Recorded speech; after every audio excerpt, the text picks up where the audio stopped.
The Bible is actually a diverse collection of many books over many times and places. And so this is my perspective. There's not one single message that we can say is from the Bible. So people ask me all the time, on social media and in my different groups, well, is that biblical? I'm like, well, probably. There's a lot of things that are biblical that I really wouldn't recommend you run around doing. Just because it's in the Bible, that doesn't mean that it's your how-to, right? Sometimes the Bible has how not to. Yes. How not to be a jerk. Don't be like this person. This person was a jerk. Don't be like them. Be like them. So I think there's some misconceptions that everything is in the Bible is an instruction to you or for you, right? So having a little perspective here can be really, really helpful. So people who grew up with Bible verses sort of being flung at them and instilled, it can create a lot of fear, it can create a lot of misunderstanding. And so especially around money.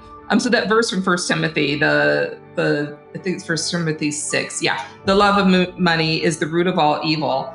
And I think this is important maybe for a couple of reasons. A, it's the love of money that seems to be the problem here, not money itself. So it's all really about how we interpret money, how we receive money. In my perspective, money is an energy. We can do great harm. We can do great good. I don't want to work with people who want to do great harm. Yeah. With money. Or with anything, right? So I only want to work with people who are interested in ways that they can use money to make the world and their lives a better place. Yeah. But yeah, the other thing is that 1 Timothy has a lot of instructions that are really horrific that reflect a particular time and place in early Christianity. There's a lot of instructions in there about women, about like relationships between men and women that I don't follow. I don't recommend that anyone follow. So again, that was written maybe to a particular community, and it's something that we can evaluate, but it's not something that we take as a blueprint for our lives today.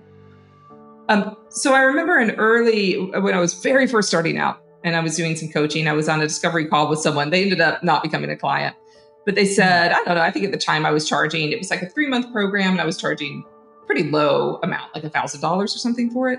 And they said, why? Jesus wouldn't have charged this. So a couple of responses.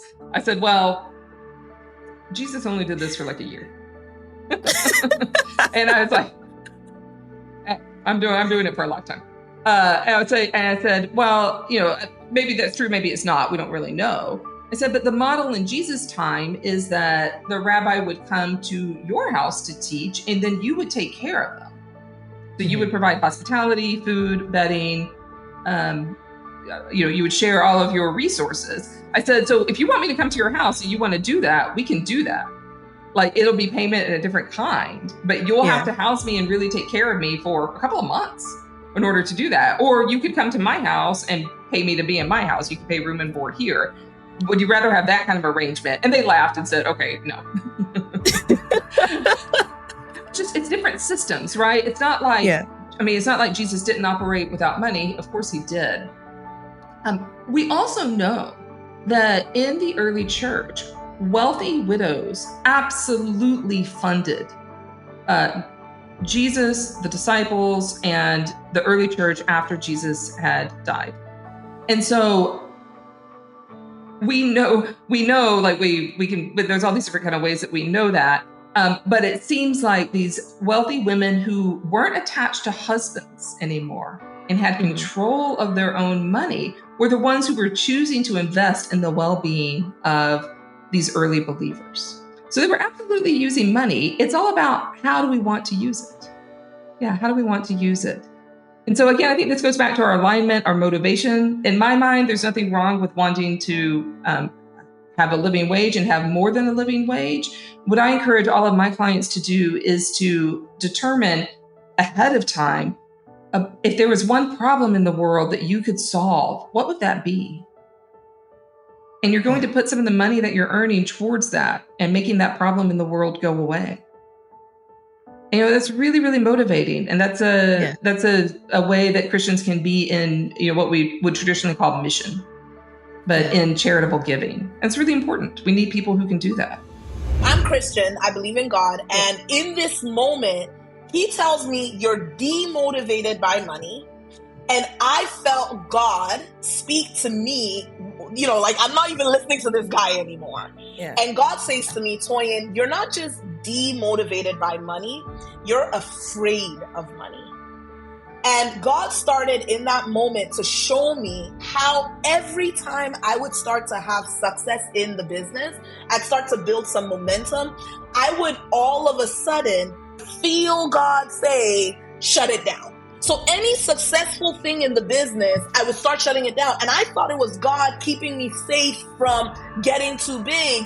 Whereas in that moment, I realized it was my fear speaking and causing me to not get where God was trying to send me. Mm-hmm. And so God literally tells me in that moment that, Toyin, you've been so afraid of making money higher than me in your values, because God is my number one value.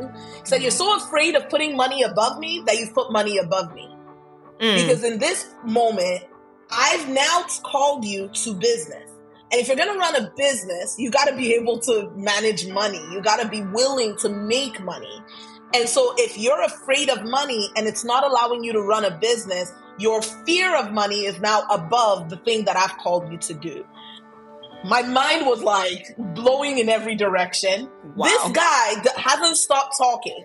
And this guy starts highlighting to me why he said what he said. And he was just very logical. Like, he was like, if you're called to have, like, he didn't say called. He doesn't use that word. He said something like, if you're meant to have global impact and you're afraid of money or you're demotivated by money, you will push money away. And you think about people like Oprah, who has global impact. Mm-hmm. She's made a lot of money in her day. And then he goes, even Mother Teresa, right? Yes. Money had to pass through her hands in order for her to feed as many orphans as she fed. She had to buy the food. Yeah. And so it was this, like, in this moment, I'm mad. I just had to send this email asking for financial help. I'm finding out that I'm afraid of money. So I make a decision while I'm just like on the call with this dude. I hang up the phone and I just said, you know what? If money has been such a source of challenge for me in that it's even impacted my family, I'm going to be a millionaire in a year. I'm going to show money that money's got nothing on me. I'm not afraid of it. Let's go. I'm going to be a millionaire in a year. Let's figure this thing out. We didn't do it in a year. It took us 3 years to get to the $1 million mark. But I mean, this was where we started. It was pretty incredible. I had a lot of hangups about money when I was first starting out, and I was finishing grad school. I had all this student debt. I were relying on my spouse to keep us afloat. So I had a lot of hangups around money, and my spouse was actually like super, super patient with me and like working slowly around all the stuck fear and energy that I had. So I think now my mindset around money is that it's this really wonderful tool that we can use in our personal lives and in the lives of others. And most importantly, there's not a limited sum. There's not a limited sum. There's an abundance of money. Literally, it is created every single day by governments. And that just because you receive money doesn't mean you're taking it from someone else. So when given in equal exchange, money is this really beautiful, powerful energy in the world by which we can better ourselves and also better others. So, I meet a lot of people who unintentionally want to keep people in poverty impoverished because they'll say things like money is evil. I'm like, well, money can help those people in poverty not be in poverty. Is that not, what's the other solution to that? Like money is the way, wealth is the way to make our society more equitable. So like, let's do that together. So that's my mindset right now. I create this process. I literally sat with myself and with God, and I was just like, God, what is really happening in my brain? I asked myself all these questions, did all these exercises to figure out what my limiting beliefs were about money and about having a successful business.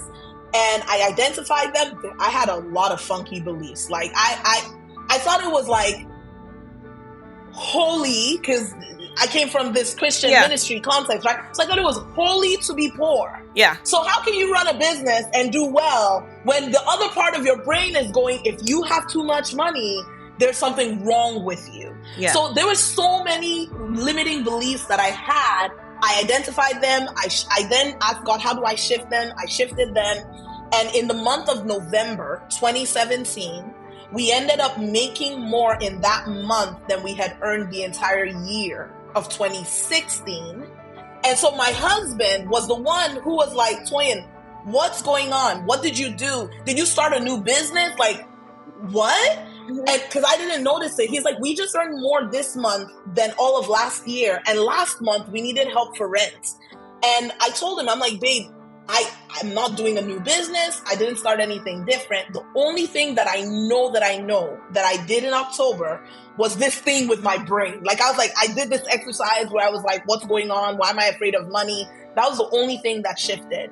And so since then, my business started to multiply. Back then I was doing debt freedom coaching specifically because I had known how to be debt free. I'd helped a lot of people become debt free. But one thing I always tell my clients is debt freedom is not financial freedom, because even though I was debt free, I was still broke.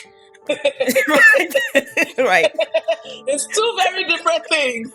And so we started to grow. And then I thought, what if I introduce this thing that I did in my brain to my clients? Yeah. And when I did that, their results went from, like, let's say 60% of our clients actually following through. Because one thing that used to frustrate me as a financial coach was we would give people strategy. It works. We know it works. It's like a personal trainer. You know, you tell your person they want to lose weight, they want to get fit, and you're like, eat right, exercise. Yes. That's it. Eat right, exercise. But for some reason, even though everyone knows it, we don't do it. And that was what was happening with a lot of people in their finances. They know how to budget. They know how to spend below what they're earning. But in the moment, our habits kick us out of it.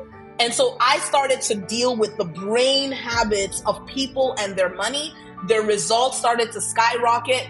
And they started, when they become financially free, when they become debt free, guess who they're going to tell? Their friends, their family members. Those guys come into our program, they come into our company, and we've just literally multiplied since then. For more insightful conversations with entrepreneurs, check out this video right here. I think you'll love it. Continue to enjoy, and I'll see you there.